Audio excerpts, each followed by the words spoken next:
Thank you for listening today on Revealing Wholeness, sponsored by Infinity Whole Health.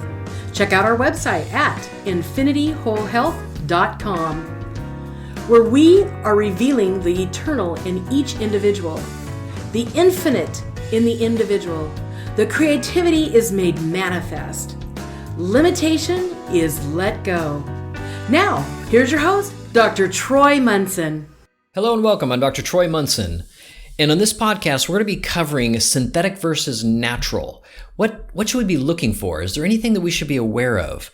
What really is the difference, and why are we so bent out of shape about it? And it was interesting because my daughter is in college right now, and she had called me because they were doing this experiment in chemistry about how much vitamin C was in a green pepper, and they were trying to extract all that they could out of it. And she had some questions for me. She wanted to cite some things, and we just chatted about it. And I know that her and I have talked about this before, but she was shocked yet again when I told her that the issue with synthetics is that they cannot make them the way nature makes them. She told me that they were, I believe, dextra-isomers or something of that. I'll have to ask her the word again. Maybe I'll follow up and do a podcast about it. But whenever we try to do something in a lab, it ends up looking like the mirror image of the natural thing. So they call them left and right isomers. They basically look different. To give an example, they had these roaches she was telling me about that when we started talking about, I'm like, oh, that's fascinating. I got to report about that. And they took these roaches and they developed these pheromones or hormones and tried to see if the roaches would be interested in them. And when they created them, because they were the mirror image isomer, the roaches wanted nothing to do with the hormones or the pheromones. They were not at the least bit interested with anything. But when they used the real painstakingly careful process of getting the real hormones and pheromones out, they would go wild. And so here, why would we think that if an insect could tell the difference from a pheromone or a hormone or whatever it is that they're trying to attract them with, don't you think your body and your cells would know the difference too? And of course, they do. So it is why that when I get these brochures or mailers from these labs that tell me that they have the best vitamins and the most state-of-the-art lab equipment to create their vitamins and the most hypoallergenic process to make their stuff and to sell them and make sure that everybody's potent and blah, blah, blah. I just keep thinking, yeah, I'm really not interested. And though I do know some doctors that do use synthetics and they get decent results, I'm not going to say that they don't, but they use them because of the high degree of, how shall I say this? Issues? Nah, it's not really issues. It's, okay, so if I use something that is potent food, I notice that it changes something radically fast in the body, almost always. When it doesn't, I'm actually amazed. I'm like, who are you? And why don't you respond like most people? How sick is your body? And so that's kind of my thinking when something I do doesn't work. But when we use synthetics, it's kind of like a safe drug, if you will. It's not really going to change a lot of things. It's going to do things in a little bit less of a fashion, and I'll run less of a risk of making somebody feel yucky. Now, you might be out there thinking, hey, I don't want to feel like crap if I want to get better. I said, yes. However, where do you think all the crap in your body is going to have to go? Are you just going to hang on that? Where do you think what do you think is going to have to happen eventually?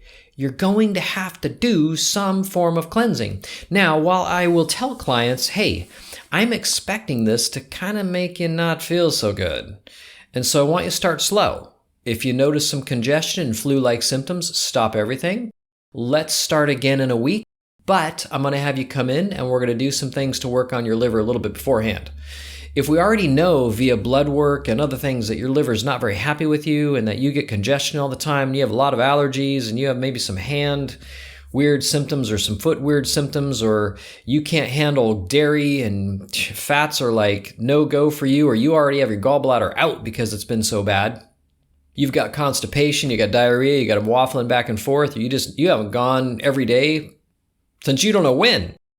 Then okay, we've got some work to do on your liver first, and it's not going to be so happy for you, no matter what we do. But I can use some synthetics, and they won't change things very quickly. They'll at least kind of alleviate some symptoms, but it's still not going to be fixing things nearly as fast as if we're doing something that's going to be natural, lending the full complement of foods, so to speak, to your body. All those phytonutrients that run in the likely billions of different phytonutrients that are in all of our food. There are a lot of things we obviously haven't discovered. And so with that, wouldn't it be nice then to make sure that we're doing something that is going to actually be beneficial? So that's kind of my take on synthetic versus natural supplements. And so be cautious of those that say all natural. When I look at them, usually not surprised that they're anything but natural.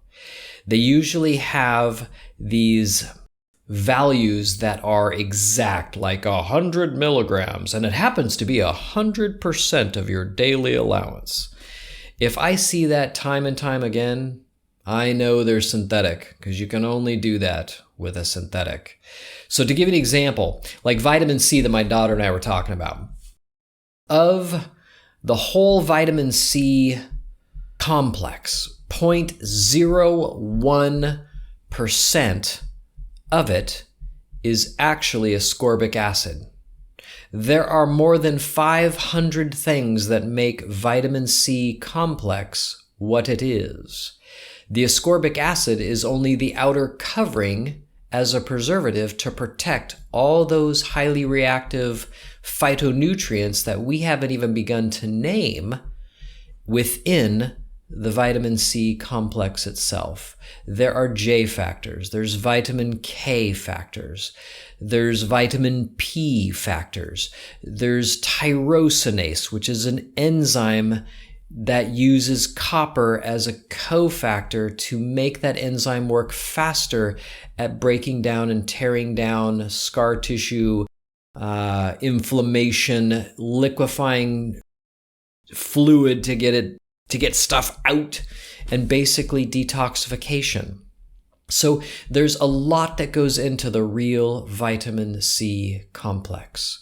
And if you think you're taking the real complex, then I would have you read the ingredients of the food, or the pill that you're taking rather, and look into the ingredients and see, is there anything that you recognize that remotely could be food? And if there isn't, then you are taking a synthetic for sure. If there is, then we have to start asking better questions. How are they processing said food? How are they growing said food?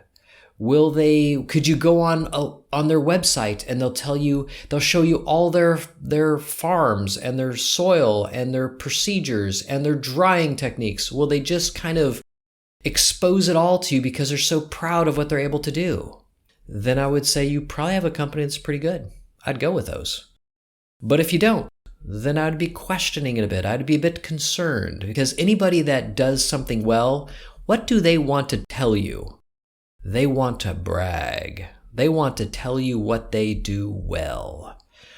And I think it's comical when I get some companies that are very well branded, nutritional companies that have a high ranking status, and they send me a brochure telling me that they have the highest state-of-the-art labs, the best equipment to make their vitamins. And I just think, fabulous. You're making an isomer that the body doesn't recognize, and you're going to try to sell it to me and my clients. I don't know how many people you've duped. So be it. It's a safe, hypoallergenic, impotent vitamin. Go for it if you want. You knock yourselves out, I say. And so while synthetics will be sometimes safer, so to speak, food will always be better. So if you have a massive food intolerance, we have to be sensitive of that. If you don't, and you're just the average run-of-the-mill person, and you take a whole food supplement and you feel stuffy and feel like you're coming down with a cold, well, then your liver couldn't handle the cleanse effect of your body saying, man, it's about time we got all of these nutrients in us. Everybody, clean while you have the opportunity. And of course, it overwhelms the liver and your gut, and now you don't feel so good. So let's stop what you're doing. Let's reevaluate. Let's get your gut moving. Let's get your bowels moving. Let's get your liver flowing. And then let's start again and do it again in a little bit better fashion. So my take on synthetic and natural. I hope it helps. If there's any questions, concerns, shoot me a line, drop me a line. I'd love to hear it. And until next time, I'm Dr. Troy Munson. Thanks for listening. If you have any questions or comments, you can reach Dr. Munson at 360-893-8586 or email him at chiroman@dr.com. That's chiroman@dr.com. Check out our current workshop schedule on Facebook at Infinity Whole Health.